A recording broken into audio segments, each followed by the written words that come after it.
Save the boys. Raising responsible sons.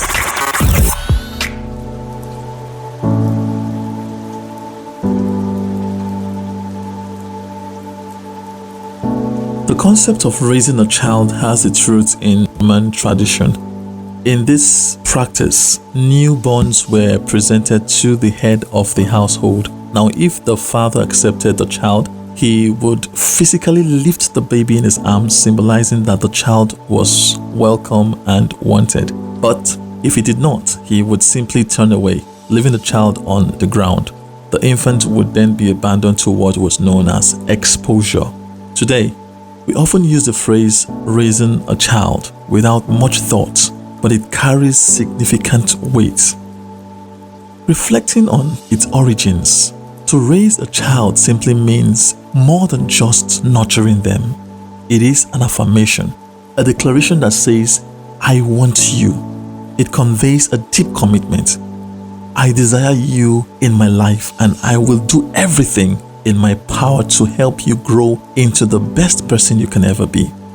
Right now, there is an urgent need in our culture for the proper upbringing of young men.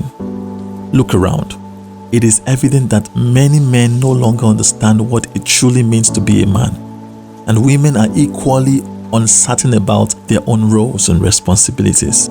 This is the reality we are living in today, and it feels like there is a profound sense of confusion. Growing into a capable, functioning adult is already a difficult journey, but the added challenge of discovering what it means to be a man makes it even harder.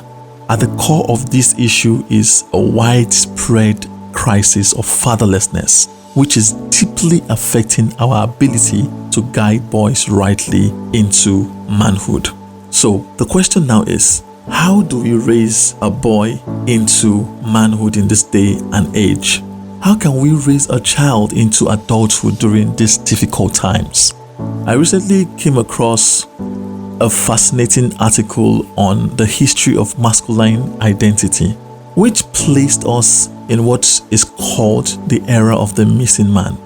The piece suggested that over the past 30 years, from the 1990s to today, masculinity has lost its sense of direction. It has drifted away from the sophistication that defined men in the 1950s, the emotional depths seen in the 1960s and 70s, and the pursuit of family success and fleeting marital happiness of the 1980s. This missing man is depicted as someone still searching for his identity, but caught in a circle of emotional avoidance. He plays mental games to dodge the pain he insists he doesn't feel at all, masking his struggle with a sense of detachment while quietly yearning for something deeper. While this article was well written and thought-provoking, its answer to the question of identity was simply to create your own definition of masculinity and live it to the fullest. While this sounds inspiring, it raises important questions. What are the boundaries? What are we inspiring for? How do we go about constructing this definition? Are we supposed to gather the best elements of masculine ideals, like the Roman army borrowing military innovations from both allies and enemies to build a powerful fighting force? Do we take fragments from different masculine identities and stitch together a sort of patchwork quilt? The relativism of our times, the absence of ultimate standard, has led to the loss of absolutes, and this in turn has blurred the concept of masculinity. In a world where everything is subjective, where do we find the firm ground upon which to stand and define what it truly means to be a man?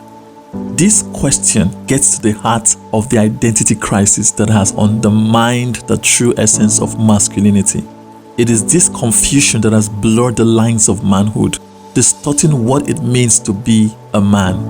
As society has embraced these misrepresentations, instead of cultivating responsible men who walk the right path, we're left with a mix of incomplete versions of manhood, each more misguided than the last. How then do we raise responsible sons? How do we give them a sense of identity? How can we guide a boy, our sons, into healthy masculinity, into a way of being a man that honors God? How can we accomplish this if, as men and fathers, we ourselves don't know where the boundaries lie, if we do not fully understand what it means to be a man or grasp the true essence of manhood in both form and spirit? How can we lead them? The challenge begins with us, finding clarity in our own identity before we can shape theirs.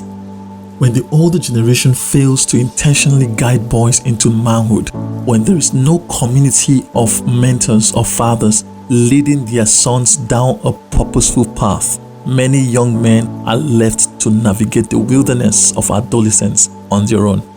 They stumble forward, hoping to somehow find their way into adulthood, but often emerge with a fractured sense of identity.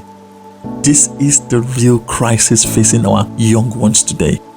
Self-initiation, leaving them to define manhood without the guidance they desperately need. Take a moment to look around and see where this path of self-initiation has led us to. Look at the rising rate of teenage pregnancy, STDs, and violence. Look at the growing number of young people resorting to self-harm. Look at the alarming suicide rates, the rape culture prevalent on college campuses, and the widespread epidemic of porn addiction. Young men, in their attempts to self-initiate into manhood, are instead dragging their adolescence with them into adulthood. We are surrounded by adult men who, beneath the surface, are still just teenagers, lost, hurting, and inflicting harm on those around them, all while believing it's just a game. What our young men are truly crying out for is this: I am here. I am truly trying to grow up. I'm emerging. Will someone please take my hands and guide me through this confusing time? As a generation, we have in many ways turned our backs on them. But I have made a promise to myself that I will never turn my back on my son. If you're listening to this podcast, I urge you to make the same commitment. Choose to be present in his life. Embrace your role as a father or mentor. Get actively involved in that boy's journey. By doing so, you will equip him with a significant advantage as he navigates the complexities of the world. Help him understand that his identity is the source of his confidence, his authority, and his audacity. Remind him that his identity is his strength, and losing it could mean eroding his destiny.